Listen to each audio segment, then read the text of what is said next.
నేను ఒక కుక్క పిల్లని కొనబోతున్నాను. ఎంత సార్? 30,000. 30,000? ఏం మామ ఎక్కడ దొడుకొని వచ్చినావా? ఒకసారి కిందకి చూడు. దీంట్లో ఒకటి సెలెక్ట్ చేసుకొని పోయే ఆయనకి అమ్మేద్దాం.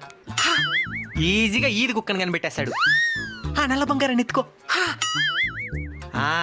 నేను ఎవ్వడు కనిపెట్టాడు. పద. ఎంత మామ ఈ కుక్క పిల్ల? 50,000. జర్మన్ షెపర్డ్ పేరునేవా? ఇది ఆఫ్రికన్ షెపర్డ్. నాకు ఇచ్చేయండి ఆ కుక్క పిల్లని. 50,000 ఇది. నా దగ్గర ప్రస్తుతం 30,000 ఉంది. 20,000కి బాండ్ పేపర్ రాసిద్దులే గాని. 10,000 ఏంటి చాలు. మిగతా 20,000 దీన్ని బాగా పెంచండి. ఆఫ్రికన్ చెప్పండి. ఏమైనా నా బిడ్డతో బేరలాడుతున్నారా? మీతో ఒక నిమిషం మాట్లాడాలి, రండి. పోదాం పద. మీరిప్పుడు మీ బిడ్డని త్యాగం చేస్తే వాడికి బంగారు భవిష్యత్తు ఏర్పడుతుంది. సరే మీ ఇష్టం. మీరు కూడా వేలకు వేలు ఖర్చు పెట్టి ఎక్కడెక్కడో కుక్కలే కాకుండా మీ వీధిలోనే ఆకలి తలమెట్టిస్తున్న కుక్కలను కూడా ఆదరిస్తారని ఆశిస్తున్నాం.